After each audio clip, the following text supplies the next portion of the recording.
నిలిచిన శత్రువే నీ స్థితి చూసి అతిశయపడుచున్నా సిరిమాలే నీ ఎదుటే మింగివేయ నిలిచిన నాకేల శ్రమలంటూ కృంగిపోకుమా తేరి చూడు యేసుని అగ్నిలో నిలిచెను నీకై నాకేల శ్రమలంటూ కృంగిపోకుమా తేరి చూడు యేసుని అగ్నిలో నిలిచెను నీకై శత్రువు చేతికి నిన్ను అప్పగించడు శత్రువు చేతికి నిన్ను అప్పగించడు సియోను దేవుడే నిన్ను సిగ్గుపడనివ్వడు కనికరాపూర్ణుడే నీ కన్నీరు తడుచును సియోను దేవుడే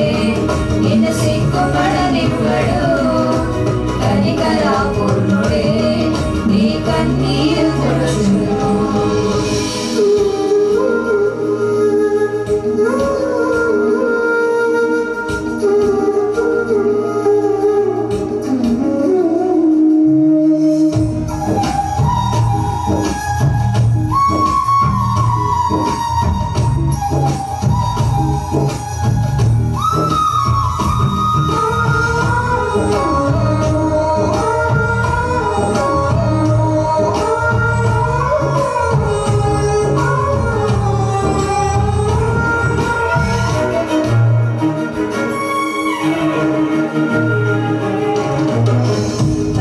పరిస్థితులన్నీ చేజారిపోయినా ఎంతగానో శ్రమపడినా ఫలితమే లేకున్నా అనుకున్నవన్నీ దూరమైపోయినా మంచి రోజులు వస్తాయనే క్షణే లేకున్నా మారని తలరాతని దిగులు పడకుమా మారాను మధురముగా మార్చును నీకై మారని తలరాతని దిగులు పడకుమా మారాను మధురముగా మార్చును నీకై మేలులతో నిన్ను తృప్తిపరచును మేలులతో నిన్ను తృప్తిపరచును సియోను దేవుడే నిన్ను సిగ్గుపడనివ్వడు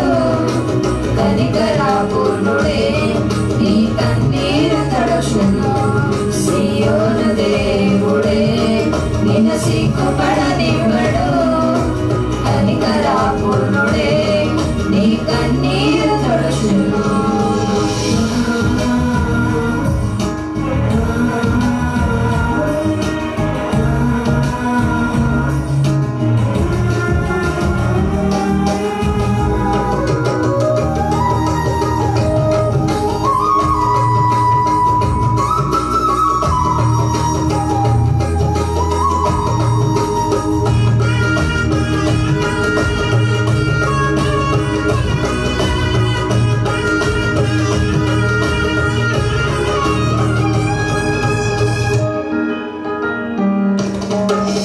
ఒంటరి పోరాటమే విసుగులేపినా పొందిన పిలుపే భారమైపోయినా ఆత్మీయులందరూ అవమానిస్తున్నా నమ్మదగిన వారు లేక నిరాశలో నిలిచిన పిలుపుని విడిచి మరలిపోకుమా న్యాయాధిపతియే నా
కార్యాలెన్నో నీకై చేసిన వాడు కష్టకాలమందు నీ చేయి విడుచునా. అసాధ్యములెన్నో దాటించిన నాదుడు శ్రమలో నిన్ను దాటిపోవునా. సియోను దేవుడే నిన్ను సిగ్గుపడనివ్వడు, కనికరాపూర్ణుడే నీ కన్నీరు తడుచును. సియోను దేవుడే నిన్ను సిగ్గుపడనివ్వడు, కనికరాపూర్ణుడే నీ కన్నీరు తడుచును.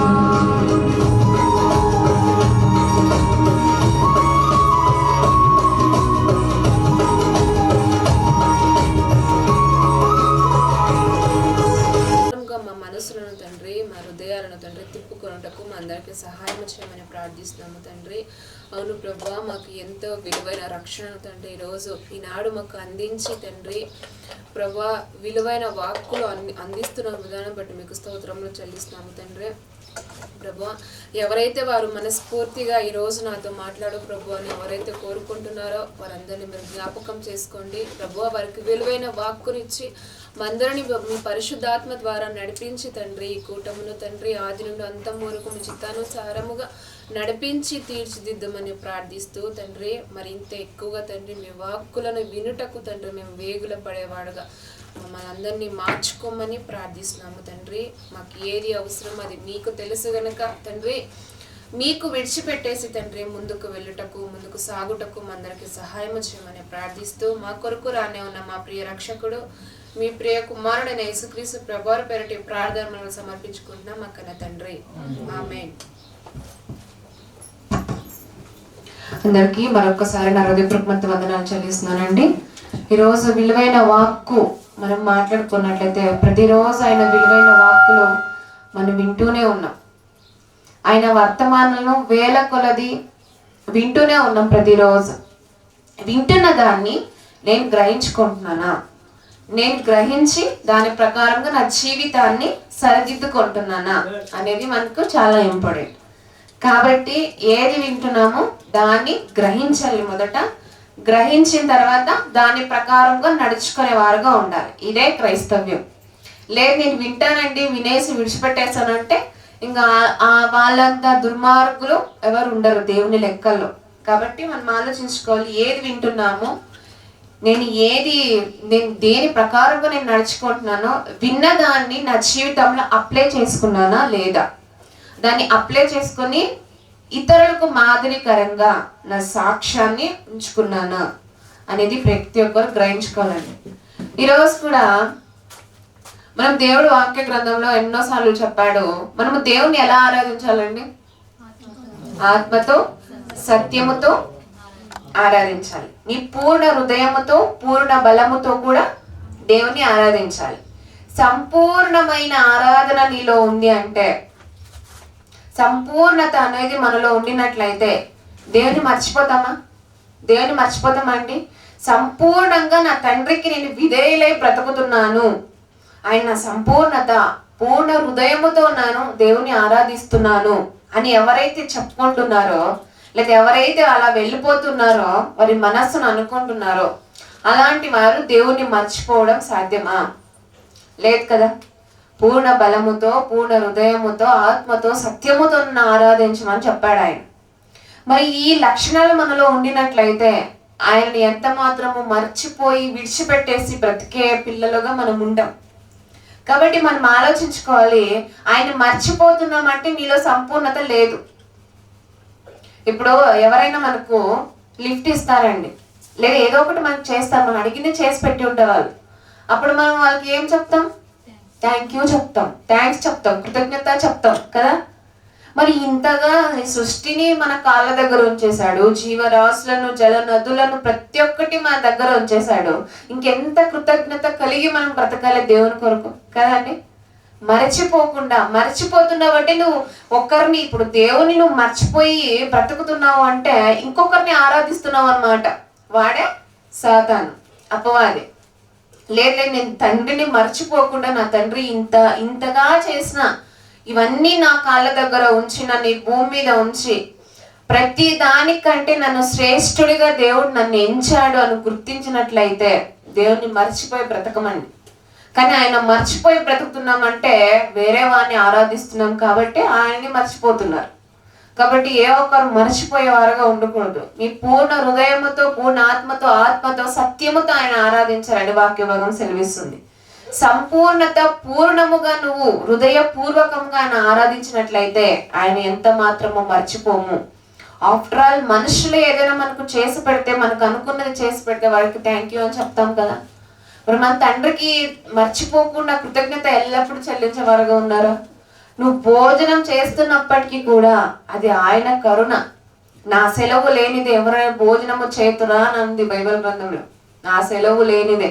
నేను తింటున్నప్పుడు అనుకుంటూ ఉంటానండి, ఎంతో మంది ఒకసారి వీడియో చూసా. ఆ వీడియోలో ఒక అమ్మాయి తింటూనే కుప్ప కూలిపోయి చనిపోయిందండి. తింటుంది. ఆయన అప్పుడు నాకు అనిపించింది, అది చూసినప్పుడు ఆయన సెలవు లేనిదే ఎవరైనా భోజనం చేయగలుగుతారు అసలు అని అనిపించిందండి. కాబట్టి కృతజ్ఞత మనకు ఉండాలి. మనం తింటున్నాము అంటే, ఇంకా మనం ఆయన ఎందుకు బ్రతుకుతున్నాము అంటే, ఉనికి కలిగి ఉన్నాము అంటే ఆయన ఇచ్చిన ఒక కృప, ఆయన ఇచ్చిన ఒక కృప దయ మన మీద ఇంకా ఉంది కాబట్టే మనం ఇంకా తింటున్నాము, బ్రతుకుతున్నాము, ఈ భూమి మీద చలిస్తున్నాం. కాబట్టి మనం ఆలోచించాలి, ఇంతగా చేసిన నా తండ్రిని నేను మర్చిపోయి విడిచిపెట్టేసి బ్రతుకుతుంటే నా అంత దుర్మార్గులైన వారు ఇంకొకరు లేరు, నా అంత దౌర్భాగ్యమైన స్థితిలో నా అంత ఎవరు లేరు అని మనం అనుకోవాలి. కాబట్టి మనం ఆలోచించుకోవాలి, సంపూర్ణత నీలో ఉండినట్లయితే నువ్వు నీ దేవుణ్ణి విడిచిపెట్టేసి మర్చిపోయి బ్రతికేవారుగా మనం ఉండము. అది ఎలా అనేది మనము ఒక రెఫరెన్స్ ద్వారా చూసుకున్నట్లయితే పిల్లరా, ఇర్మియా గ్రంథము వాక్య భాగంలో మనం వెళ్ళిపోదామండి. రెఫరెన్స్ చూసుకున్నట్లయితే ఇర్మియా గ్రంథము 2వ అధ్యాయము. ఇక్కడ ఒక మాట చెప్తూ మర్చిపోయే దాని గురించి ఆయన ఎంత సంతాపంతో మాట్లాడుతున్నాడో, ఎంత బాధ కలిగి ఉంటే ఆయన మాట్లాడతాడండి. చదువుకుందాం. ఇర్మియా గ్రంథము 2వ అధ్యాయము 32వ వచనం. ఇర్మియా గ్రంథము 2వ అధ్యాయము 32వ వచనం అండి. కన్యక తన ఆభరణములను మరుచున, పెండ్లి కుమారి తన వడ్డానమును మరుచున, నా ప్రజలు లెక్కలేనన్ని దినములను మరిచి ఉన్నారు అని చెప్తున్నాడండి. కన్యక తన ఆభరణములను మర్చిపోతానండి. ఇప్పుడు ఒక అమ్మాయి తను ధరించుకోవాల్సిన ఒక ఆభరణాలు ఉన్నాయి అంటే, ఎక్కడికైనా ఫంక్షన్ కానీ ఎక్కడికైనా వెళ్ళాలి అంటే ఆభరణాలని మర్చిపోతుందా? మర్చిపోదు కదా, ఖచ్చితంగా గుర్తుంచుకుంటుంది. నేను ఒక దానికి సిద్ధపడి ఇలాంటి ఫంక్షన్ నేను వెళ్తున్నానంటే నాకు ఏమి కావాలనేది ప్రతిదీ సిద్ధపరచుకుంటారు. అందుకే అంటున్నాడు, కన్యక తన ఆభరణములను మరుచున, పెండ్లి కుమారి తన వడ్డానమును మరచున. పెండ్లికి రెడీ అవుతున్న ఒక అమ్మాయి తన వస్త్రధారణ కానీ తను వేసుకోవాల్సిన ఒక బంగారు నగలు కానీ తను మర్చిపోతుందా? మర్చిపోదు. అండ్ ఎందుకంటే పెండ్లికి సిద్ధపడుతుంది ఆమె. లేదా ఏదైనా ఒక ఫంక్షన్కి వెళ్ళాలి అంటే ఆమె కావలసినవన్నీ ధరించుకుంటుంది, వేసుకుంటుంది, మర్చిపోకుండా గుర్తుంచుకొని మరి దాన్ని వేసుకుంటుందే. మరి నువ్వు ఒక వధువు సంఘముగా దేవుని కొరకే సిద్ధపడుతున్నావా? ఆయన చెప్తున్నాడు, లెక్కలేనన్ని దినములు నన్ను మరిచి ఉన్నారు అంటున్నాడు. మరి లెక్కలేదండి. చాలా మంది క్రైస్తవుల జీవితాలను మనం ఒకసారి వారి ఆలోచించుకున్నప్పుడు లెక్కలేనన్ని దినములను మరిచి ఉన్నారు అని చెప్తున్నాడు ఆయన. ఎన్ని లెక్కే ఉండదు అసలు. లెక్కలేనన్ని దినములు నన్ను మర్చిపోయారని ఒక సంతాపం ఈ రోజు మనకు తెలియజేస్తున్నాడు. మరి మీకు మీరు ఆలోచించుకోండి, నేను ఎప్పుడైనా దేవుణ్ణి మర్చిపోయి బ్రతకానా అని మీ ప్రశ్న మీ హృదయంలో మొదలైతే ఖచ్చితంగా మీకు వచ్చే ఆన్సర్ అవును ప్రభు, నిజమే, చాలా సార్లు చాలా రోజులు నిన్ను మర్చిపోయి విడిచిపెట్టేసి బ్రతికిన వారంగానే ఉన్నాము అనే ఆన్సర్ ఖచ్చితంగా వస్తుంది. అందుకే ఆయన మాట్లాడుతున్నాడు, కన్యక తన ఆభరణములు మరచున, పెండ్లి కుమారి తన వడ్డానమును మరచున, నా ప్రజలు లెక్కలేనన్ని దినములను మరచి ఉన్నారు. నా ప్రజగా ఆయన ఎంచుతున్నాడు కదా మనల్ని. నా ప్రజగా, నా కుమారులు, నా కుమార్తెలు అని చెప్పేసి ఆయన గౌరవంగా చెప్పుకుంటూ ఉంటే మనం చూస్తే ఏం చేస్తున్నామంటే ఆయన మర్చిపోయి విడిచిపెట్టేసి బ్రతుకుతున్నాం. తినడం మర్చిపోతావు నువ్వు? తినడం మర్చిపోతారా? మనం తినాలండి, ఆకలి అవుతుంది, మనకు సిగ్నల్ వస్తుంది, మర్చిపోతారా? మర్చిపోరు కదా, తింటారు కదా, టైం టు టైం వేసేసుకుంటూ ఉంటారు. మరి నీ తండ్రి ఇంతగా మనకు చేశాడు కదా, నేను అసలు నా గుండె కొట్టుకుంటుంది అంటే దానికి కారణం నా తండ్రి అని కృతజ్ఞత లేకుండా ఎలా బ్రతుకుతారు అసలు? ఆలోచించుకోవాలి కదా మనము. లెక్కలేనన్ని దినములు నన్ను మరచి ఉన్నారు ఆయన ఒక బాధ ఈరోజు మనకు తెలియజేస్తున్నాడండి. మరి నీకు నువ్వు ఆలోచించుకోవాలి, ఎప్పుడైనా మర్చిపోయి బ్రతికానేమో అని నీ ప్రశ్న నీలో మొదలైనప్పుడు ఖచ్చితంగా ఆన్సర్ మనకు వస్తుంది. అవును, నేను నిజంగా లెక్కే లేదండి, అన్ని దినాలు నేను మర్చిపోయాను. నిన్ను కనిన నీ తల్లిని మర్చిపోతారా? ఈమె నా తల్లి కదా అని ఎవరు అంటారా? అన్నారు కదా, ఈమె నన్ను కనిన తల్లి. మరి సృష్టికర్త ఇంత సృష్టిని మనకి చేసి, మనం తినడానికి ఆహారం ఇచ్చి, భూమిని పండింప చేసి, ప్రతిదీ మనకు సౌకర్యాలు అందించి, మనల్ని ఇక్కడ వాటి మీద అధికారిగా ఉంచాడే, మన తండ్రిని ఎలా మర్చిపోతారు అసలు? కృతజ్ఞత లేని వారుగా చాలా మంది కృతజ్ఞులుగా బ్రతుకుతున్నారు. అలాంటి ఒక దేవుని మీద అలాంటి అభిప్రాయం అసలు లేదండి. ఎలా వచ్చింది ఈ సృష్టి అంటే ఎలాగో వచ్చేసిందంట, అంటే అదే వచ్చేసిందని మాట్లాడే వాళ్ళు లేకపోలేదు ఈ రోజుల్లో. దానంతటా అదే వచ్చేసింది, భూమి దానంతటా అదే పండేస్తుందండి అని మాట్లాడుతున్న వాళ్ళు చాలా మంది ఉన్నారు. ఇది కాదు, ఇది సరైనది మనకు కాదు. దేవుణ్ణి లెక్కలేనని దినములు మర్చిపోయి బ్రతుకుతున్నావేమో మనం ఆలోచించుకోవాలండి, గ్రహించుకోవాలి. నిజంగా అటువంటి హృదయం నాలో ఏమైనా ఉందా? అఫ్ కోర్స్ ఏదైనా ఒక విషయం నువ్వు నిజంగానే మర్చిపోయి, తినడం కూడా మర్చిపోతున్నావు అంటే నువ్వు వేరే దాని మీద కాన్సన్ట్రేషన్ పెట్టావు అన్నమాట. తినడానికి కూడా మర్చిపోయి నువ్వు అలా బతుకుతున్నావు అంటే వేరే దాని మీద ఏదో గొప్పగా ఆసక్తి ఉంది అనమాట, దాని మీద కాన్సన్ట్రేషన్ చేసావు కాబట్టి నువ్వు తినడం కూడా మర్చిపోతున్నావు. అంత ఈజీగా ఎవరు తినడం మర్చిపోరు, కానీ ఒక దేవుని నువ్వు మర్చిపోతున్నావు అంటే వేరే దాని మీద ఏదో నువ్వు కాన్సన్ట్రేషన్ చేసావు అన్నమాట. దేని మీద నీకు ఆసక్తి ఎక్కువగా ఉంది కానీ దేవుని మీద ఉండట్లేదు అంటే నీలో ఇంకా ఏదో లోపము, పాపం అనే లోపం నేను ఇంకా లాగుతుంది, నువ్వు దాని మీద దృష్టి ఉంచావు, దేవుని మర్చిపోతున్నావు. పాపం అనే రెక్కలతో చాలా మంది ఎగిరిపోతున్నారు. పాపం అనే రెక్కలను ధరించుకొని వారి ఇష్టానుసారంగా ఎట్టు పోతే అటు కొట్టుకొని వెళ్ళిపోతున్నారు. ఇది సరైనదా? దేవుడు అంగీకరించదగనిది కాదు ఇది. కాబట్టి మనం ఆలోచించుకోవాలి, నా ప్రజలు లెక్కలేనన్ని దినములు నన్ను మరచి ఉన్నారే, ఇంతగా చేసిన నా ప్రియులకు, నా ఒక కుమారులకు అంతా తెలుసు.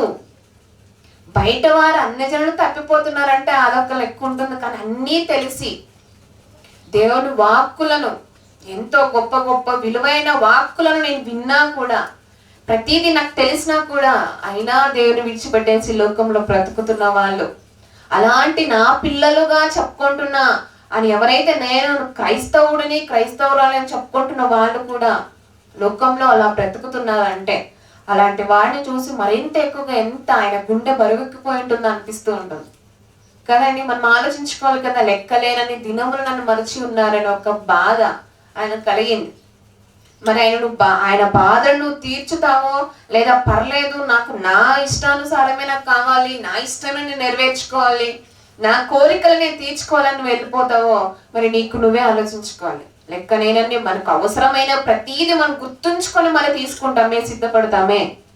మరి ఆయన రాకడ త్వరలో ఉంది, ఆయన రాకడ మన కొరకు వేచి ఉందని ఎలా మర్చిపోతారు అసలు?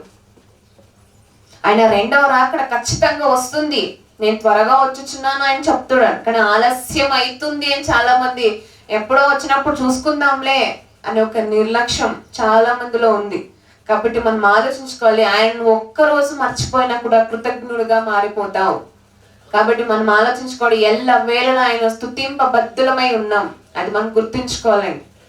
ఎల్లవేళ ఎప్పటికప్పుడు నువ్వు తింటున్నా ఆయన కృపే, అది నువ్వు పడుకుంటున్నా కూడా ఆయన కృపే, నువ్వు పడుకొని తిరిగి మార్నింగ్ లేచినా కూడా అది ఆయన కృపే. నిద్రలో చనిపోయిన వాళ్ళు లేరు చాలా మంది, నైట్ పడుకొని మార్నింగ్ లేచే అంత కృప కూడా చాలా మందికి ఉండదు. కాబట్టి మనకు ఉంది అంటే ఆయన కృపని మనం అర్థం చేసుకోవాలి. ఆయన ఇంకా మర్చిపోయి ఆయన గుండె బరువెక్కించే పనులు మనం చేయకూడదు. కాబట్టి మనం ఆలోచించుకోవాలి. మరొకసారి చదువుకొని మనం ముందుకెళ్దామండి. కన్యక తన ఆభరణమును మరుచిన, పెండ్లి కుమారి తన వడ్డానమును మరుచిన, నా ప్రజలు లెక్కలేనని దినములను మరచి ఉన్నారని ఒక బాధ ఈరోజు మనం అర్థం చేసుకోవాలండి. కాబట్టి మనం ఆలోచించుకోవాలి, ఏ మనిషికైనా మనం చేసిన సహాయాన్ని గుర్తించుకొని లైఫ్ లాంగ్ గుర్తించుకుంటామే, ఇంతగా చేసిన నా తండ్రిని నేను ఎలా మర్చిపోగలుగుతాను అసలు అని చెప్పేసి ప్రతి ఒక్కరూ ఆలోచించుకోవాలండి. అదే యెర్మీయా గ్రంథము 3వ అధ్యాయం 21వ చూసుకుందాం ఒకసారి. యెర్మీయా గ్రంథము 3వ అధ్యాయము 21వ వచనం. ఆలకించుడి, చెట్లు లేని మెట్టల మీద ఒక స్వరము విడవలుచున్నది. ఆలకించుడి, తాము దుర్మార్గులై తమ దేవుడైన యెహోవాను మరిచిన దాన్ని బట్టి ఇశ్రాయేలీయులు చేయు రోదన విజ్ఞాపనములను వినబడుచున్నవి. భ్రష్టులైన బిడ్డలారా తిరిగి రండి, మీ అవిశ్వాసమును నేను బాగు చేసేదను అంటున్నాడు. ఇశ్రాయేలీలంట దేవుని ఎన్నోసార్లు మర్చిపోయి బ్రతికారంట. ఆ ఒక్క మాటలు మనకు వర్తించవు ఈ రోజుల్లో క్రైస్తవులకి. చాలా అంటే చాలా. ఆలకించుడి, చెట్లు లేని మెట్టల మీద ఒక స్వరము వినబడుచున్నది. ఆలకించుడు, తాము దుర్మార్గులై తమ దేవుడైన యెహోవాను మరిచిన దాన్ని బట్టి ఇశ్రాయేలీయులు చేయు రోదన విజ్ఞాపనములను వినబడుచున్నవి. భ్రష్టులైన బిడ్డలారా తిరిగి రండి అంటున్నాడు. నువ్వు మర్చిపోయావా? పర్లేదు, తర్వాత గుర్తు చేసుకో. నన్ను నువ్వు ఫస్ట్ అర్థం చేసుకో.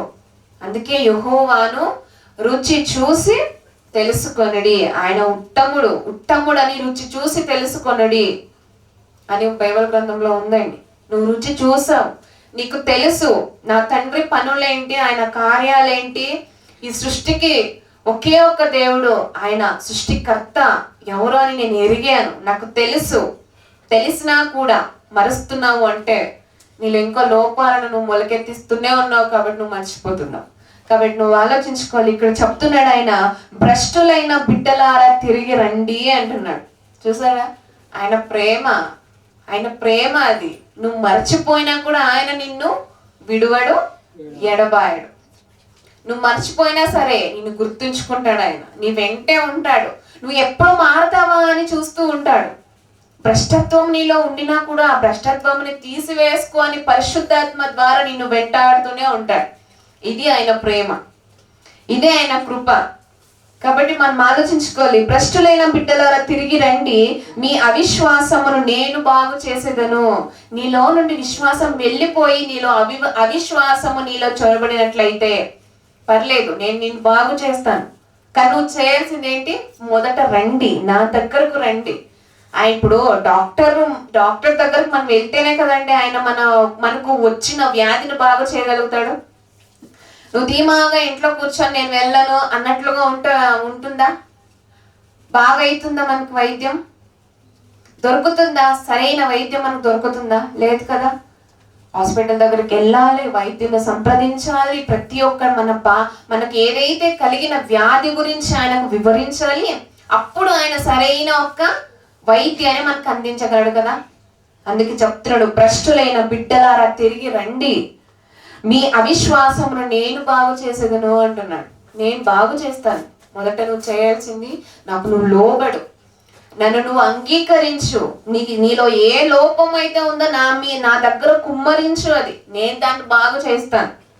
కాబట్టి మనం ఆలోచించుకోవాలి, ఏ వ్యాధి నాలో ప్రవహిస్తుంది కాబట్టి నేను ఆయన మర్చిపోయి బ్రతుకుతున్నా, అది కాబట్టి నేను కృతజ్ఞుడిగా బ్రతుకుతున్నాను, కృతజ్ఞత కలిగి బ్రతకట్లేదు అనేది ప్రతి ఒక్కరు మనం ఆలోచించుకోవాలండి.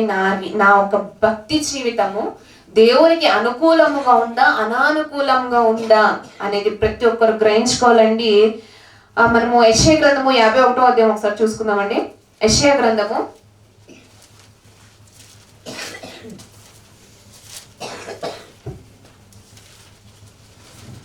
51వ అధ్యాయము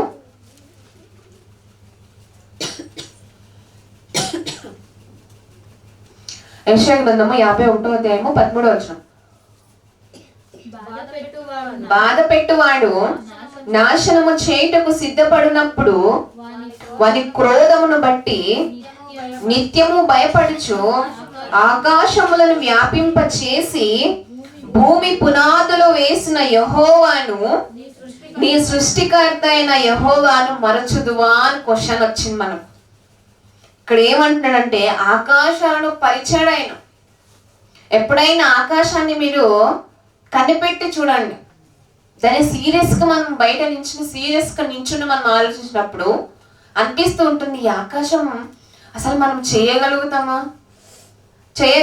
అసలు. తర్వాత భూమి పునాదులు వేసిన యెహోవాను, భూమి మనం తీక్షణంగా చూసినప్పుడు, దాన్ని మనం గమనించినప్పుడు, అరే ఇంత భూమి, అసలు భూమి కింద ఈ భూమి సృష్టి, ఈ ఆకాశంలో ఈ గాలి ఎలా వస్తుంది, అసలు ఎలా వచ్చింది అని మనం నిజంగా దాన్ని గమనించినట్లయితే అప్పుడు అర్థమవుతుంది, ఇంతగా చేసిన నీ సృష్టికర్త అయిన యెహోవాను నువ్వు మర్చిపోతావా, మరచుదువా అని అడుగుతున్నాడండి. ఇంతగా చేసిన ఆకాశాలను పరిచేశాడు పైన, అలా భూమిని శూన్యంలో ఉంచేశాడు. అలా మనల్ని ఇంత గొప్పగా నువ్వు అన్నిటికన్నా శ్రేష్ఠుడివే అని మనల్ని చెప్తున్నా కూడా ఆయన ప్రేమను, ఆయన కృపను అర్థం చేసుకోకుండా ఆయన మర్చిపోయి ఇష్టానుసారంగా జీవించి ఆయన గుండె బరువెక్కించే పనులు చేస్తూ పాపం అనే రెక్కలను కట్టుకొని బయలుదేరిపోతున్న వాళ్ళు చాలా మంది ఉన్నారండి. కాబట్టి మనం గమనించుకోవాలి. మరొకసారి చదువుకున్నట్లయితే ఆకాశంలో వ్యాపింపచేసి భూమి పునాదులు వేసిన యెహోవాను, నీ సృష్టికర్త అయిన యెహోవాను మరచుదువా అని ఒక క్వశ్చన్ మనకు వచ్చినప్పుడు మనలో నుండి ఏ ఆన్సర్ మనకు వస్తుందండి, అది మీకు మీరే ఆలోచించుకోవాలి, గ్రహించుకోవాలి. కాబట్టి మనం ఆలోచించుకుందామండి. అదే యెషయా గ్రంథము 50:2 ఒకసారి చదువుకుందాం. యెషయా గ్రంథము 50:2. నేను వచ్చినప్పుడు ఎవడును లేకపోనేలా, నేను పిలిచినప్పుడు ఎవడును ఉత్తరమియ్యకుండనేలా, నా చేయి విమోచింపలేనంత కురుచైపోయినా విడిపించుటకు నాకు శక్తి లేదా, నా గద్దింపు చేత సముద్రమును ఎండబెట్టుదును కదా. నా ఒకే ఒక్క మాట, ఆయన చిటికేస్తే ఈ భూమి అంతా సర్వము కూడా నాశనం అయిపోయేంత శక్తి ఆయనకుంది కదా, నన్ను ఎలా నువ్వు మర్చిపోతావు అని మనల్ని అడుగుతున్నాడండి ఈరోజు. సముద్రాన్ని కూడా నా గద్దింపు చేత సముద్రమును ఎండబెట్టుదును అంటున్నాడు. ఎర్ర సముద్రమును 2 పాయలుగా చేసిన ఆయన శక్తి ముందు మన మీద ఇంకనూ ఆయన ప్రేమ పొర్లుతుందండి. ఆయన ప్రేమ ఇంతగా చేసినా కూడా నేను చేయి విమోచింపలేనంత కురిచైపోయినా విడిపించుటకు నాకు శక్తి లేదా, నా గద్దింపు చేత సముద్రంను ఎండబెట్టుదును కదా. ఇంతగా చేసిన మరి నేను ఒక్క చిటికలో ఆయన నాశనం చేయలేడా? చేస్తాడు కదా. నువ్వు బ్రతుకుతున్న నీ బ్రతుకును బట్టి, నువ్వు చేస్తున్న పనులను బట్టి, నువ్వు బ్రతుకుతున్న ఆయనకు వ్యతిరేకముగా బ్రతుకుని చిటికలో నాశనం చేయగలుగుతాడు కదా. ఆయనకు ఆ శక్తి లేదంటారా? ఉంది కదా, ఖచ్చితంగా ఉంది. సముద్రాన్ని ఎండబెట్టేస్తాను నేను చెప్తున్నాడు కదా. ఇంత చేసినా కూడా మరి మనకి ఎందుకు వెంటనే మనం చేసిన కార్యములను బట్టి మనకు నాశనం కలగట్లేదు అంటే నువ్వు ఇంకా మారాలి. ఆయన దీర్ఘశాంతము నీ కొరకు ఎదురు చూస్తుంది. నువ్వు మారాలి. నన్ను మర్చిపోయినా కూడా నేను నిన్ను మరువను అన్నాడు ఆయన. చూద్దాం అది కీర్తనల గ్రంథము 115 కీర్తనల గ్రంథము 115 కీర్తనల గ్రంథము 12.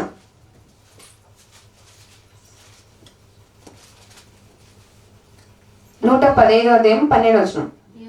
యెహోవా మమ్మును మరచిపోలేదు, ఆయన మమ్మును ఆశీర్వదించును అని చెప్తున్నాడు. కానీ నీ గురించి సాక్ష్యం వచ్చినప్పుడు అక్కడ ఏమొచ్చింది? లెక్కలేనన్ని దినములు నన్ను మరచి ఉన్నారే నా ప్రజలు అనే ఒక బాధ. ఆయన నుండి మనకు వచ్చే ఆన్సర్ యెహోవా మమ్మును మరచిపోలేదు అని చెప్తున్నాడండి. ఆయన మమ్మును ఆశీర్వదించును. నువ్వు మర్చిపోతావు, ఎందుకంటే నీ కృతజ్ఞత నీకు లేదు కాబట్టి నువ్వు మర్చిపోతావు. కానీ ఆయన నేను ప్రేమతో నేను చెక్కుకున్నాడు తల్లి గర్భమందు, కాబట్టి ఆయన మర్చిపోగలుగుతాడా? మర్చిపోలేడు. ప్రతి ఒక్కరిని కూడా గుర్తుంచుకుంటాడు. నువ్వు ఏం చేస్తున్నావు అనేది ప్రతి ఒక్కటి ఆయన ఫాలో చేస్తూనే ఉంటాడు. యెహోవా మమ్మను మర్చిపోలేదు, ఆయన మమ్మను ఆశీర్వదించును అని చెప్తున్నాడండి. ఆయన కృప, సముద్రాన్ని కూడా ఎండబెట్టేస్తాను నేను, ఈ భూమిని ఒక చిటికేస్తే చాలు, ఒక గద్దింపుతో చాలు నాశనం చేయగలుగుతానంత శక్తి ఆయనకు ఉన్నా కూడా, కానీ నీ మీద ఇంకా ప్రేమ చూపిస్తున్నాడు ఆయన. ఎందుకంటే నువ్వు మారాలి. ఆయన దీర్ఘశాంతం నీ కొరకు ఎదురు చూస్తుంది కాబట్టి నువ్వు ఇంకా మనం బ్రతుకున్నామండి. ఇంకా నాశనం రాలేదు ప్రపంచం మీదకి. కాబట్టి మనం ఆలోచించుకోవాలి, ఆయన ప్రేమ, ఆయన కృప నా మీద ఇంకా ఎంతో ఎంతో. ఉదయమున వచ్చే మంచు ఎలా ఉంటుందండి? ప్రతిరోజు ఏదైనా చేంజ్ అవుతుందా? ఉదయాన్నే వచ్చే మంచు రీతిగా ఆయన వాక్యము నీ యొద్దకు వస్తుంది, ఆయన కృప, ఆయన దయ నీ యొద్దకు వస్తుంది. ఉదయమున ఎలాగైతే ఎప్పటికప్పుడు ఆయన ఆ మంచి ఎలా వస్తుందో, ఎప్పటికప్పుడు ఆయన నూతనమైన కృప నీ యొద్దకు వస్తూనే ఉంది. ఆ కృపను నువ్వు ఆలోచించకుండా నీ ఇష్టానుసారంగా బ్రతుక్కుంటూ వెళ్ళిపోతున్నావు. కాబట్టి మనం ఆలోచించుకోవాలి. నువ్వు మర్చిపోయినా కూడా ఆయన నేను నిన్ను మరువను, విడువను, ఎడబాయను అంటున్నాడు ఆయన. ప్రతిరోజు ఎల్లవేళలా ఉదయాన్నే వచ్చిన మంచు వలె కృప నూతనముగా నీ యందు నేను పుట్టింతును అని వాక్య భాగం సెలవిస్తుందండి. కాబట్టి మనం ఆలోచించుకోవాలి. ఇంకా కొన్ని విలువైన మాటలు మనం మాట్లాడుకున్నట్లయితే, ఇంతగా మనము చేసిన వ్యతిరేకించినా కూడా ఆయన ప్రేమను, ఆయన క్రీస్తు చెప్పిన ఒక ఉపమానంలో ఈరోజు మనం ఆలోచించుకుందామండి. మార్కు సువార్త 12వ అధ్యాయము. మార్కు సువార్త ఇక్కడ ఒక ఉపమాన రీతిగా ఒక మాట చెప్పాడండి. ఆ మాటలో కొన్ని విలువైన మాటలు మనం మాట్లాడుకున్నట్లయితే, మార్కు సువార్త 12వ అధ్యాయము. మార్కు సువార్త 12వ అధ్యాయము మొదటి వచనం చదువుకుందామండి. ఆయన ఉపమాన రీతిగా వారికి బోధన ఆరంభించినప్పుడు, ఎట్లనగా ఒక మనుష్యుడు ద్రాక్ష తోట నాటించి దాని చుట్టూ కంచె వేయించి ద్రాక్షల తొట్టి తోలిపించి గోపురము కట్టించి కాపులకు దానిని గుత్తకిచ్చి దేశాంతరము పోయెను. ఇక్కడ ఒక ఉపమాన రీతిగా క్రీస్తు చెప్తున్న మాట ఏంటంటే, ఒక మనుషుడు ఉన్నాడంట. ఆ మనుషుడు ద్రాక్ష తోట నాటించాడంట. దాని చుట్టూ కంచె వేయించి ద్రాక్షల తొట్టి తోలిపించి గోపురమును కట్టించి కాపులకు దాని గుత్తకిచ్చి దేశాంతరం పోయాడంట. ద్రాక్ష తోటని నాటించాడు, దానికి కావలసినవన్నీ సౌకర్యాలు అందించాడు. కొంతమందికి దాన్ని అప్పగించి దేశాంతరం వెళ్ళిపోయాడంట. తర్వాత పంట కాలం ముందు ఆ కాపుల నుండి ద్రాక్ష తోట పండ్లలో తన భాగమును తీసుకొని వచ్చుటకు కాపుల యొద్దకు అతడు ఒక దాసుని పంపగా, తన టైం వచ్చింది, పంట కాలం వచ్చినప్పుడు తన దాసుని పంపాడంట వాళ్ళ దగ్గరికి. ఎవరినైతే ఆ ద్రాక్ష తోటకు కావలించి ఆయన దేశాంతరం వెళ్ళిపోయాడు ఆ యజమాని ఒక దాసుని పంపాడంట. అతడు ఒక దాసుని పంపగా వారు వాని పట్టుకొని కొట్టి వట్టి చేతులతో పంపివేసిరి. మరలా అతడు సరే అని చెప్పేసి మరి ఒక దాసుని వారి యొద్దకు పంపగా వారు వాని తల గాయము చేసి అవమానపరిచిరి. అతడు మరి ఒక్కని పంపగా ఫస్ట్ వాడిని పంపారంట, తనను కొట్టారంట బాగా. తర్వాత రెండోని పంపినా కూడా మరి ఒక్కని పంపగా వాడిని చంపిరి, తన తల గాయము చేసిరి. తర్వాత అతడు మరి ఒక్కని పంపగా వాడిని చంపారంట. అతడు ఇంకా అనేకులను పంపగా వారు కొందరిని కొట్టిరి, కొందరిని చంపిరి. ఇంకను అప్పుడు కూడా ఆయన ఓరుస్తూనే ఉన్నాడు. ఆ యజమాని ఇంతమందిని చంపారంట, గాయాలు చేసి పంపించారంట. ఆయన ఓర్చుకొని సరే అని చెప్పేసి ఆలోచన. ఇంకను అతనికి ప్రియ కుమారుడు ఒకడే ఉన్నాడంట. ఒకడుండెను గనుక వారు తన కుమారుని సన్మానించెదరనుకొని తుదకు వారి యొద్దకు అతనిని పంపెను. సరే వీళ్ళని ఎలా అయితే అలా పోతే పోన్లే అని చెప్పేసి, ఇక నా సొంత కుమారుడు కదా, నా కుమారుని సన్మానిస్తారు అని ఆలోచించుకొని పంపాడంట వాళ్ళ దగ్గరికి. అయితే 7వ వచనం, అయితే ఆ కాపులు ఇతడు వారసుడు, ఇతన్ని చంపుదము రండి, అప్పుడు స్వాస్థము మనదగునని తమలో తాము చెప్పుకొని అతనిని పట్టుకొని చంపి ద్రాక్ష తోట వెలుపల పారవేసిరి. ఇప్పుడు వాళ్ళకి భయం ఉండాలి కదండి, భయం ఉండాలి కదా. అరే ఒక యజమాని మాకు పని అప్పగించి తన దేశాంతరం వెళ్ళిపోయాడు, తన దాసులను మా దగ్గరికి పంపించిన తర్వాత తన వంతు తనకి ఇచ్చేయాలి కదా. మనం ఒక భయం వారిలో ఉందా? భయం వారిలో పుట్టలేదు కాబట్టే వెనక్కి తిరిగారు, వ్యతిరేకమైపోయారు ఆ యజమానికి. తన సొంత పుత్రుణ్ణి పంపినా కూడా తనని కూడా చంపేశారు. ఇది మనం ఆలోచించినట్లయితే తన సొంత కుమారుని ఈ లోకంలోనికి మన కొరకు పంపిలే. ఆనాడు ఏం చేశారు? ఆయన్ని సిలువ వేశారు, చంపేశారు. చాలా క్రోధముగా ఆయనను కొట్టి గుద్ది ముఖం మీద ఉమ్మి వేసి, మనకు నిజంగా మనం ఆలోచించుకున్నట్లయితే మన మొహం మీద ఎవరైనా ఉమ్మేస్తే ఎంత కోపం వస్తుందో కదండి. ఎంత ఎంగిలి తొడుచుకోనేంత ఓర్పు మనలో ఉంటుంది? అసలు ఉంటుందా? లేదండి.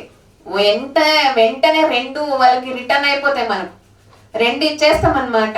కానీ అంత కొట్టి అంత గుద్ది అంతగా ఆయన హింసించినా కూడా ఆయన ప్రేమ అలాగే వెల్లడైపోతుంది. కానీ ఇక్కడ మనం ఆలోచించినట్లయితే అప్పుడు స్వాస్థము మన దగ్గరనే తమలో తాము చెప్పుకొని అతనిని పట్టుకొని చంపి ద్రాక్ష తోట వెలుపల పారవేసిరి. కావున ఆ ద్రాక్ష తోట యజమానుడు ఏం చేస్తాడండి? ఇంతగా చేసినా కూడా ఆ కాపులకు ఇచ్చాడు. వాళ్ళు ఏం చేస్తాడు? ఇంకా తనే వెళ్ళొచ్చు కదా. నాకు అనిపించింది ఇది ఆలోచించినప్పుడు, ఆ దాసులను పంపించాడు కదా, వారిని చంపేశారు కదా, ఒకరి తర్వాత ఒకరిని చంపేశారు. అక్కడ ఆయన ఆలోచించింది ఇది మనం ఆలోచించినట్లయితే ఆయన ఓర్పు, ఆయన దీర్ఘశాంతం అక్కడ ఎదురు చూసింది. ఆయన వెంటనే వెళ్ళి వారిని సంహరించి ఇతరులకు ఆ ద్రాక్ష ఇక్కడ కావున ఆ ద్రాక్ష తోట యజమానుడు ఏమి చేయను, అతడు వచ్చి ఆ కాపులను సంహరించి ఇతరులకు ఆ ద్రాక్ష తోట ఇచ్చును కదా. ఇక్కడ మనం ఆలోచించినట్లయితే, కానీ ఇంతవరకు పైనుండి మనం ఆలోచించింది ఏంటి అంటే ఆయన దీర్ఘశాంతం అక్కడ చూశాడు. ఆయన ఒకరి తర్వాత ఒకరు పంపి ఓర్పుతో ఉన్నాడు, సహనంతో ఉన్నాడు. తన వంతు భాగం వాళ్ళు ఇస్తారో లేదో అని గ్రహించుకున్న తర్వాత తన సొంత కుమారుని పంపినా కూడా వారు మారలేదు. అదే ఒక దృష్టాంతం వారిలో బయలుదేరింది, వారు మారలేదు. ఇక్కడ కూడా మనం ఆలోచించినట్లయితే తన సొంత కుమారుని మన కొరకు పంపించినా కూడా ఆయన దీర్ఘశాంతం ఎదురు చూస్తున్నా కూడా చాలా మంది మారలేకుండా వారి ఇష్టానుసారంగా బ్రతుకుతూ దేవునికి మరలా సిలువ వేసేవారుగా బ్రతుకుతున్నారంటే అలాంటి వారు సిలువకు శత్రువులుగా బ్రతుకుతున్నారండి. అలాంటి వారే సిలువకు శత్రువులు అన్నాడు బైబిల్ గ్రంథంలో. కాబట్టి మనం ఆలోచించుకోవాలి, కాపులను సంహరించి ఇతరులకు ఆ ద్రాక్ష తోట ఇచ్చును కదా. ఒక్కరిని చంపిన వెంటనే ఆయన వెళ్ళిపోవచ్చు కదా. అరే నా దాసుని చంపుతారా అని చెప్పేసి వెళ్ళిపోవచ్చు కదా, వాడిని సంహరించేయచ్చు కదా, వారిని చంపేయచ్చు కదా. కానీ ఆయన అలా చేయలేదు. ఎందుకంటే దీర్ఘశాంతం, మారుతారేమో ఒక ఆశ మనలో కూడా మనం ఆలోచించుకోవాలి. నువ్వు ఇంకా మారట్లేదు అని నువ్వు నీ క్వశ్చన్ వచ్చినట్లయితే వెంటనే ఈ రోజు మనకు వచ్చిన వాక్యమును బట్టి మన హృదయాన్ని మనం మార్చుకోవాలండి. మార్పు వైపు మనం పరిగెత్తాలి. మార్పు నీలో మొదలవ్వాలి. ఆయన దీర్ఘశాంతం మనకి ఈ ఉపమానంలో అర్థమవుతుంది. దీర్ఘశాంతంతో ఉన్నాడు. ఒకరిని చంపేసినా కూడా, ఒకరిని తర్వాత ఒకరిని చంపేసినా కూడా, తన కుమారుని పంపించినా కూడా తనని కూడా చంపేసి వారి ఇష్టానుసారంగా బ్రతికారు. చివరికి వారు సంహరింపబడ్డారు, వారు చనిపోయారు. అలాంటి ఒక దుర్మార్గత మనలోకి రాకూడదండి. ఆయన మన కొరకు తన కుమారుని, తన ప్రియ కుమారుడు మన కొరకు పంపాడు. మరలా ఆయనకు సిలువ వేసేవారుగా యువకులు ఉండకూడదు. చూద్దామండి ఎబ్రీ పత్రిక 6వ అధ్యాయము, ఎబ్రిల్ రాసిన పత్రిక 6వ అధ్యాయము, ఎబ్రిల్ రాసిన పత్రిక 6వ అధ్యాయము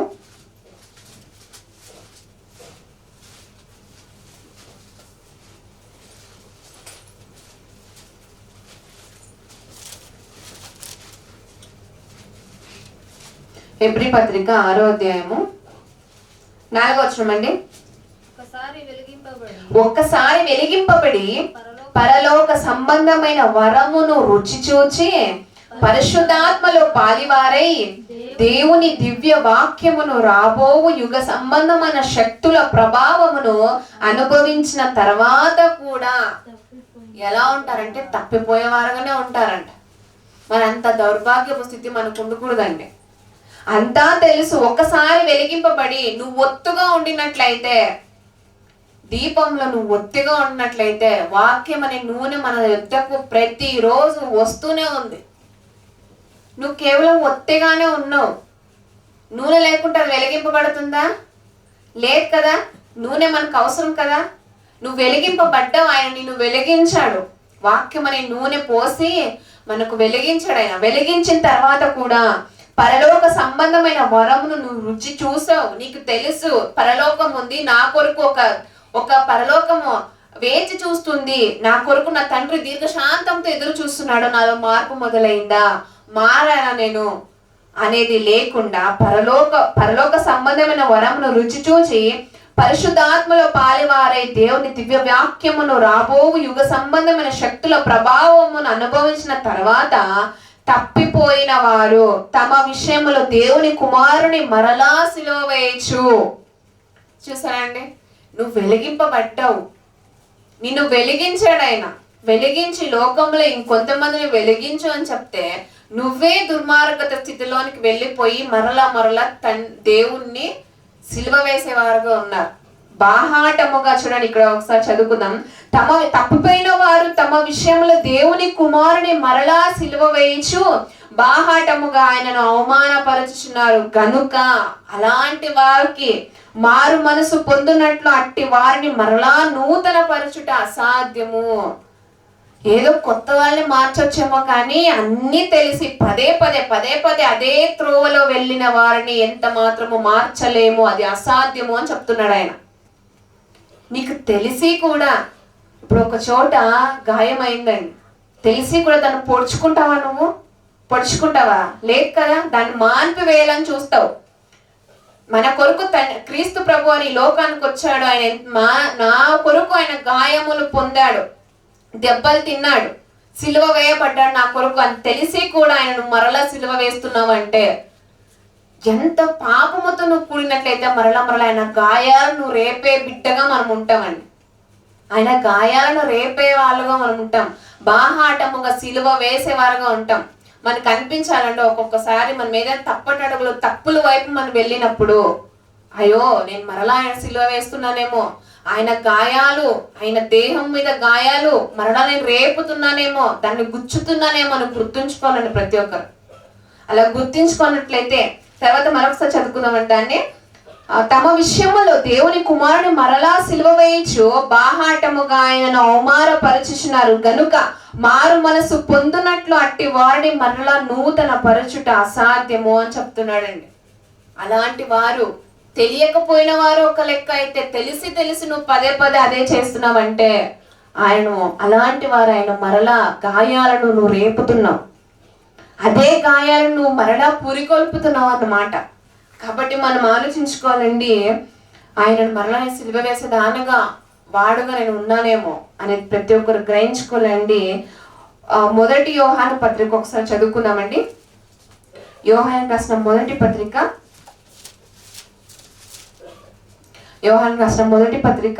4వ అధ్యాయము 8వ వచనం. దేవుడు ప్రేమ స్వరూపి, ప్రేమ లేనివాడు దేవుని ఎరుగడు.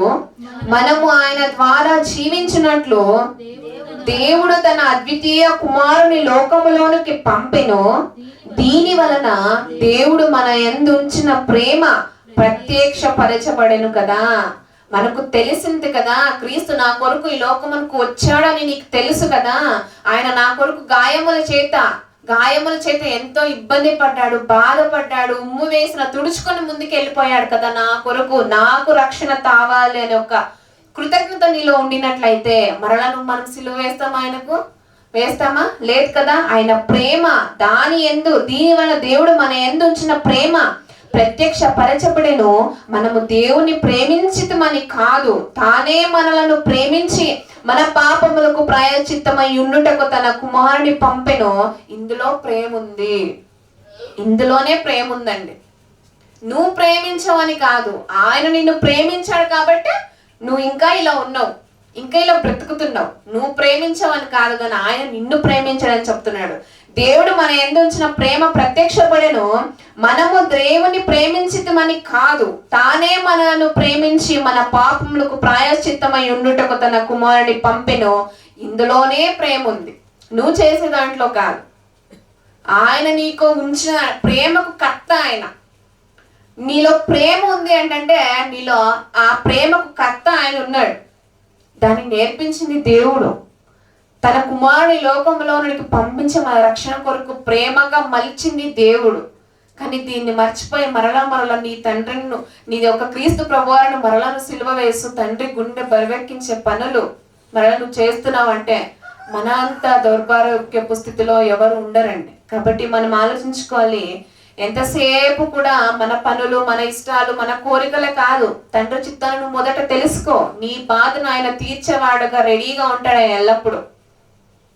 కాదు, కానీ కొంతమంది అలా చేయరు. కానీ ఫస్ట్ వారి ప్రాబ్లమ్సే క్లియర్ అవ్వాలి, వారి కోరికలే క్లియర్ అవ్వాలి, వారి కోరికలు, వారి ఇష్టాలే క్లియర్ అయిన తర్వాత సెకండరీ ఎవరంటే దేవుడు అంటారు.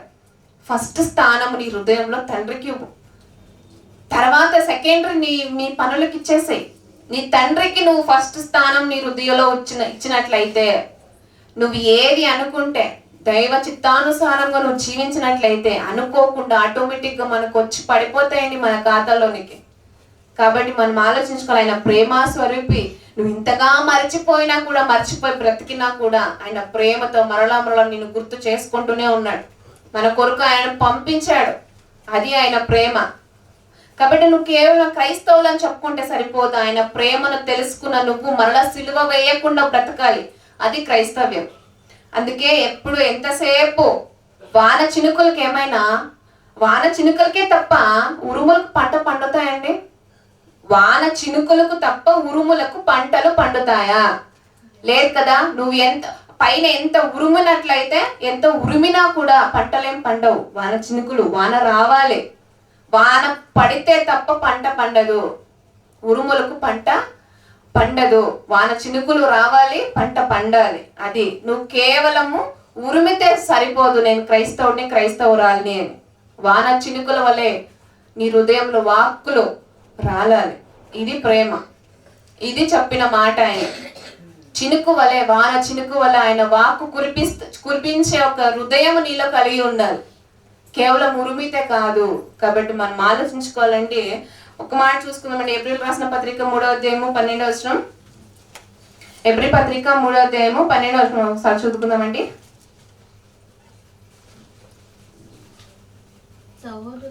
సహోదరులారా, జీవము గల దేవుని విడిచిపోనట్టి విశ్వాసము లేని దుష్ట హృదయము మీలో ఎవరి ఎందైనా ఒకవేళ ఉండునేమో అని జాగ్రత్తగా చూచుకొనడి అని చెప్తున్నాడండి. సహోదరులారా, జీవము గల దేవుని విడిచిపోనట్టి విశ్వాసము లేని దుష్ట హృదయము నాలో ఏమైనా ఉందా అని ఆలోచించుకోండి. మరి విశ్వాసము లేని, ఇంతగా మనుషులు నేను రుణపడిపోయానండి మీకు అని చెప్పుకుంటారే, నిన్ను ఇంకా భూమి మీద ఉంచి సృష్టిని నా కాళ్ళ క్రింద ఉంచేసి ఆయన నన్ను అధిపతిగా ఉంచాడే భూమి మీద. కానీ విశ్వాసము లేకుండా దుష్ట హృదయము మీలో ఎవరి ఎందైనా ఒకవేళ ఉండునేమో అని జాగ్రత్తగా చూచుకొనడి అని చెప్తున్నాడు. ఇంతగా ప్రేమించి నా కొరకు ఆయన కుమారుని పంపించి ఈ సృష్టిని నా చేతికిచ్చి ప్రతి దాన్ని కూడా నా కాళ్ళ కింద ఉంచాడే ఆయన. వాటికి నేను అధికారిగా నన్ను నియమించాడే. అయినా కూడా తండ్రిని మర్చిపోయే ఒక దుష్ట హృదయం నాలో ఏమైనా ఉందేమో అని గుర్తించుకొని నువ్వు సంపూర్ణత కలిగి ఉండినట్లయితే నువ్వు మర్చిపోవు ఆయన. నువ్వు నీలో సంపూర్ణత, వాక్యపు సంపూర్ణత నీలో ఉండినట్లయితే మరలా ఆయన నువ్వు సిలువ వేసే, బాహాటముగా సిలువ వేసే, అవమానపరిచేవారుగా ఏ ఒక్కరు ఉండరండి. కాబట్టి మనం ఆలోచించుకోవాలి, అలాంటి దుష్ట హృదయము జీవము గల దేవుని విడిచిపెట్టేస్తుంటే లేదా మర్చిపోతుంటే, అలాంటి అంతకన్నా దుష్టులు వేరే వాళ్ళు ఎవరు ఉండరండి. కాబట్టి మనం ఆలోచించుకోవాలి, జీవము గల దేవుని విడిచిపోనట్టి విశ్వాసము లేని దుష్ట హృదయము ఇలా ఎవరి ఎందైనా ఒకవేళ ఉండినేమో అనే జాగ్రత్త పడండి, చూసుకోండి. మనం ఆలోచించుకుందాం. నీవు వెళ్ళే చోటు నీకు సాక్ష్యం ఇవ్వాలి, అతను దేవుని కుమారుడు, దేవుని కుమార్తె అని. నువ్వు చేసే పనులకు సాక్ష్యం ఇవ్వాలి, అతను దేవుని కుమారుడు, దేవుని కుమార్తె అని. నీ నోరు సాక్ష్యం ఇవ్వాలి, నా నోరు నేను వాడుతున్నానంటే అది దేవుని కొరకు మాత్రమే ఉండాలి. నీ చూపులు దేవుని కొరకు మాత్రమే ఉండాలి. నీ చేతులు, నీ నడవడి, నీ నడత, నీ పాదములు తండ్రి కొరకై వాడినట్లయితే మనకు ఖచ్చితంగా మనం ఇది పాటించినట్లయితే ఏదో ఒక రోజు ఆయన ఒక ప్రేమను నిజంగా రుచి చూసి మనం అనుకున్నది మన జీవితంలో ఆయన చిత్తానుసారం అయితే ఖచ్చితంగా దాన్ని నెరవేరుస్తాడండి. ఇవి లేకుండా మన ఇష్టానుసారంగా జీవించి దేవుని విడిచిపెట్టేసి దుర్మార్గులం అయిపోయే స్థితిలో ఏ ఒక్కరు ఉండకూడదు. కాబట్టి సంపూర్ణత నీలో ఉండాలి. అందుకే అంటారు, నిండు కుండ తొణుకుతుందా? నిండుగా ఉంది కుండ, తొణుకుతుందా? అది లేదు కదా. అది అర్థంగా ఉంటే తొణుకుతుంది. మరి నువ్వు నిండుగా ఉంటే నువ్వు తప్పిపోతావా? వాక్యము నిండుగా నీలో ఉండినట్లయితే తప్పిపోతావా? దేవుని మర్చిపోతావా? లేదు కదా. నువ్వు నిండు కుండ వలె ఉండాలి, కానీ తొణికే విధముగా తొణికే కుండగా నువ్వు ఉండొద్దు. ఇది దేవుని ప్రేమ. దీన్ని ఇలా ఉండినట్లయితే నువ్వు మరలా దేవుని సిలువ వేయవు. కాబట్టి మనం ఆలోచించుకోవాలి, నిండు కుండ తొనకదని ఒక మాట. దేవుని వాక్యపు నిండు కుండగా నువ్వు ఉండినట్లయితే దేవుని మర్చిపోయి విడిచిపెట్టే స్థితిలోనికి నువ్వు వెళ్ళిపోవండి. కాబట్టి మనం ఆలోచించుకోవాలి, నిండు కుండ వల్ల నేను ఉండాలి. సంపూర్ణత ఆ కుండలో ఉంటుంది కాబట్టి అది తొణకదు. సంపూర్ణత నీలో ఉన్నట్లయితే నువ్వు తప్పిపోవు, దేవుని సిలువ వేసే పరిస్థితిలోనికి వెళ్ళిపోవు.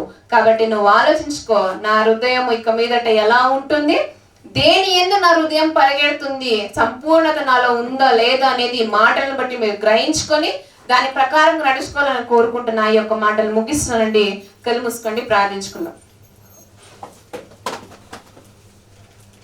పరిశుద్ధుడు మా ప్రియ పరలోకపు తండ్రి, ప్రభువా, ఇంతవరకు ఎన్నో విలువైన వాక్కులు మాకు నేర్పించారు ప్రభు. అందులో బట్టి మీకు స్తోత్రములు చెల్లిస్తున్నాము తండ్రి.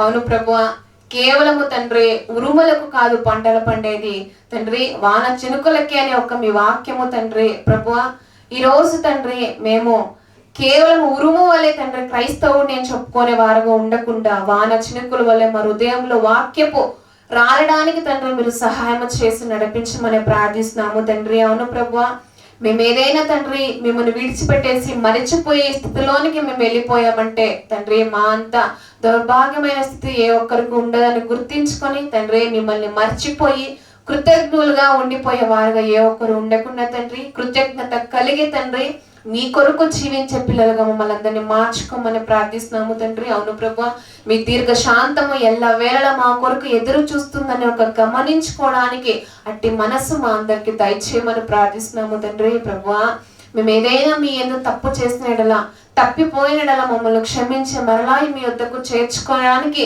మీరు సిద్ధంగా ఉన్నారు తండ్రి. ప్రభువా, దాన్ని బట్టి మీకు వందనములు చెల్లిస్తున్నాము తండ్రి. అవును ప్రభువా, మేము ఏదైనా తండ్రి సంపూర్ణత లేకుండా అసంపూర్ణతలో ఉండినట్లయితే తండ్రి ఎలాగైతే నిండుకుండా తొనకదో తండ్రి, అలాగే మేము కూడా ప్రభువా సంపూర్ణత కలిగి నిండు కుండ వలె వాక్యం అనే కుండలాగా మేము ఉండుటకు మా అందరికి సహాయం చేయమని ప్రార్థిస్తున్నాము తండ్రి. మాకు ఏది ఇచ్చారో ప్రభువా తండ్రి, ఏ కృపను మాకు ఎల్ల వేళలా నూతనంగా పుట్టిస్తున్నారు, అందరం బట్టి మీకు స్తోత్రం చెల్లిస్తున్నాము తండ్రి. అట్టి కృపను మర్చిపోయే వారుగా ఉండి మిమ్మల్ని మరలా సిలువ వేసేవారుగా ఉండకుండా తండ్రి మీ కృపను అర్థం చేసుకొని మీకుండే బరవెక్కించే పనులు మేము చేయకుండా మీ ఇష్టానుసారంగా మీ చిత్తాన్ని మా హృదయంలో మొదటి స్థానం ఇచ్చుటకు మా అందరికి సహాయం చేసి నడిపించమని ప్రార్థిస్తున్నాము తండ్రి. అవును ప్రభువా తండ్రి, ఎంతో ఒక కృపను ప్రేమను మా ఎంత తండ్రి మీరు వెల్లడి పరుస్తున్నారు కనుక ఆ ప్రేమను అర్థం చేసుకొని తండ్రి ఈ యొక్క జీవిత యాత్రలో మమ్మల్ని అందరినీ కొనసాగించి పరలోకానికి సిద్ధపరిచే వారుగా మమ్మల్ని అందరినీ సిద్ధపడే వారుగా మమ్మల్ని అందరినీ తీర్చిదిద్దామని ప్రార్థిస్తున్నాము తండ్రి. ఎవరైనా తండ్రి తప్పిపోయి తండ్రి మిమ్మల్ని విడిచిపెట్టేసి మర్చిపోయే స్థితిలోనికి ఏ ఒక్కరు వెళ్ళిపోయి తండ్రి మిమ్మల్ని సిలువ వేసే వారుగా ఉండకుండా తండ్రి మమ్మల్ని మా జీవితాలను మీ వాక్కులను బట్టి మార్చుకొని తండ్రి మీ రక్షణను తండ్రి ఆనందిస్తున్న మేము ప్రభువా మిమ్మల్ని విడిచిపెట్టేసి వెళ్ళిపోయే వారుగా ఉండకుండా తండ్రి మమ్మల్ని మేము మార్చుకొని మీ వాక్కుల ద్వారా మరింత ఎక్కువగా తండ్రి మా జీవితాన్ని విశ్వాస జీవితాన్ని వృద్ధి పొందించుకున్నందుకు అభివృద్ధి పొందించుటకు మా అందరికీ సహాయం చేయమని ప్రార్థిస్తూ ఘనత మహిమ ప్రభువులు మీ ఒక్కరికి చెల్లిస్తూ యేసుక్రీస్తు నామములో ప్రార్థన మనం సమర్పించుకున్నాం మా కన్న తండ్రి. ఆమేన్. అందరికీ వందనాలండి. Thank you. God bless you.